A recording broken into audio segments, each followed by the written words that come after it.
Hello everyone, आप सभी का स्वागत है आपके अपने यूट्यूब चैनल पूजा ढिल्लो पे। आज हम स्टार्ट करेंगे class 9th chemistry chapter first matter in our surrounding, यानी हमारे आसपास जितने भी पदार्थ हैं उनके बारे में। Matter is the substance which have mass and occupy space. Matter वह होता है जिसका कुछ मास होता है और जो वो कुछ जगह घेरता है। Matter is made up of tiny particles, मतलब मैटर बहुत छोटे छोटे पार्टिकल्स से बना होता है, छोटे कणों से बना होता है। कैरेक्टरिस्टिक ऑफ पार्टिकल्स, यानी कि पार्टिकल्स की विशेषताएं। तो पहली विशेषता इसकी क्या है? दे आर कंटिन्यूअसली मूविंग, मतलब ये क्या जो पार्टिकल्स होते हैं ये कंटिन्यूअसली मूव करते रहते हैं। मान लीजिए ये कोई पार्टिकल है तो ये कभी इधर जाएगा, कभी इधर, कभी इधर इधर, ये मतलब लगातार मूव करता रहता है, मतलब चलता रहता है, रुकता नहीं है। सेकंड हमारा क्या है? They have space between them, मतलब मान लीजिए ये कोई पार्टिकल्स हैं, पार्टिकल्स के बीच में कुछ ना कुछ स्पेस होता है। स्पेस किस लिए होता है? मान लीजिए हम दूध है, दूध के अंदर चीनी को डिसॉल्व करना चाहते हैं, तो अगर हमारे जो पार्टिकल्स हैं उनके बीच में स्पेस ही नहीं होगा तो हमारा जो मिल्क है उसके अंदर हम कभी भी शुगर को डिसॉल्व नहीं कर पाएंगे, या किसी भी चीज के अंदर अगर हमें किसी चीज को डिसॉल्व करना है तो उसे हम डिसॉल्व नहीं कर पाएंगे।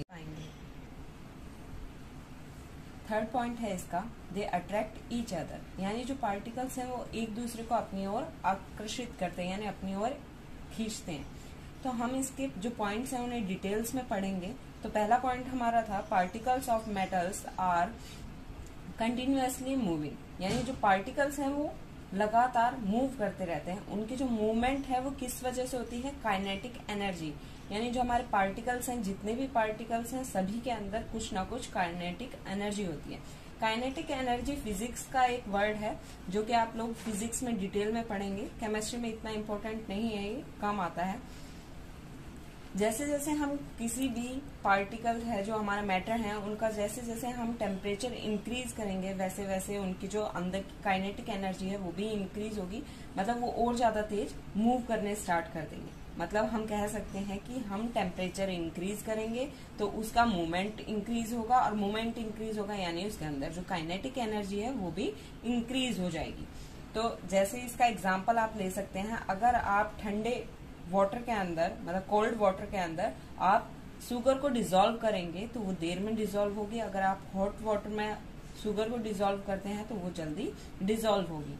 तो जो मूवमेंट है पार्टिकल्स का वो मिनिमम होता है सॉलिड्स के अंदर, मोर होता है लिक्विड्स के अंदर, एंड मैक्सिमम होता है गैसेस के अंदर। यानी सबसे ज्यादा जो पार्टिकल्स मूव करते हैं वो गैस के अंदर करते हैं, और मैक्सिमम इन गैसेस, मतलब जो सबसे ज्यादा मूवमेंट होगी पार्टिकल्स के बीच में वो गैसेस में होगी, और सबसे कम जो मूवमेंट होगी वो सॉलिड के बीच में होगी। नेक्स्ट हमारा इसका टॉप पॉइंट था particles of metals have space between them, मतलब जो पार्टिकल्स हैं किसी भी मैटर के उनके बीच में स्पेस जो होता है उनके बारे में।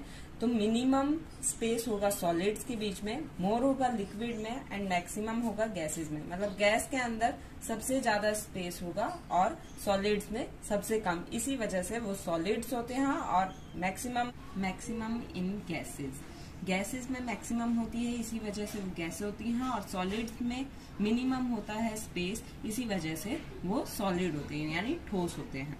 थर्ड पॉइंट हमारा था particles of matter attract each other, जो इनके बीच में अट्रैक्शन फोर्स होता है वो सॉलिड्स में बहुत ज्यादा होता है, इंटरमीडिएट होता है लिक्विड्स में, मतलब लगभग बीच का होता है दोनों के, और नेग्लिजिबल होता है गैसेस में, मतलब अट्रैक्शन फोर्स जो गैसेस में होता है वो बिल्कुल भी नहीं होता, और सबसे ज्यादा हमारा सॉलिड्स में होता है। थर्ड टॉपिक है हमारा स्टेट ऑफ मैटर। मैटर हमारे 3 स्टेट्स में मिलते हैं, सॉलिड, लिक्विड एंड गैस। जो हमारे सॉलिड्स होते हैं उनके जो पार्टिकल्स होते हैं वो बहुत ज्यादा पास होते हैं एक दूसरे के, इसी वजह से वो सॉलिड फॉर्म में होते हैं। इनका एक डेफिनेट शेप होता है, मतलब एक निश्चित इनका आकार होता है। डिस्टिंक्ट बाउंड्री, मतलब इनकी एक अलग बाउंड्री होती है। ये रिड्स होते हैं यानी कठोर होते हैं। इन कंप्रेसिबल होते हैं, हम इन्हें दबा नहीं सकते। इनकी डेफिनेट वॉल्यूम होती है, इनका कुछ ना कुछ वजन होता है, यानी इनका कुछ मास होता है जो कि चेंज नहीं होता। इसका एग्जाम्पल हम ले सकते हैं टेबल, चेयर या कोई भी ऐसी सॉलिड चीज जिनका कोई ना कोई वजन होता है। नेक्स्ट हमारा इसमें है लिक्विड। लिक्विड के पार्टिकल्स थोड़े दूर दूर होते हैं एक दूसरे से, इनका कोई डेफिनेट शेप नहीं होता। हम जिस भी बर्तन या जिस भी कंटेनर में इन्हें ट्रांसफर करते हैं या डालते हैं, ये उसी का शेप ले लेते हैं। इनका कोई डेफिनेट बाउंड्री नहीं होती, इनके अंदर फ्लूइडिटी होती है, लो कंप्रेसिबल होते हैं और डेफिनेट वॉल्यूम होती है। इनका भी क्या होता है, निश्चित आयात होता है। आयात यानी इनका कोई ना कोई वजन होता है, लेकिन इनको हम थोड़ा बहुत कंप्रेस कर सकते हैं सॉलिड के कंपैरिजन में। ये फ्लूइडिटी होती है, यानी ये फ्लोएबल होते हैं। ये कहीं भी हम अगर डालेंगे तो जिस तरफ इनकी निचाण होगी, मतलब बहने की क्षमता, यहाँ जहां भी ये रखेंगे उस तरफ ये फ्लो कर जाएंगे, मतलब फ्लो कर जाएंगे, बह जाएंगे। इसका एग्जाम्पल है हमारा वाटर। नेक्स्ट है हमारा गैस। गैस के जो पार्टिकल्स होते हैं वो बहुत दूर दूर होते हैं, इनका कोई डेफिनेट वॉल्यूम नहीं होता। इनको जिस भी कंटेनर में डाला जाएगा उस कंटेनर का जो वजन होगा वही हमारे गैस का वजन होगा। ये हाईली कंप्रेसिबल होते हैं, मतलब हम इन्हें बहुत ज्यादा दबा सकते हैं। जब भी हम किसी भी गैस को बहुत ज्यादा कंप्रेस कर देते हैं तो वो लिक्विड में चेंज हो जाता है, जो कि हम आगे आने वाले टॉपिक्स में पढ़ेंगे।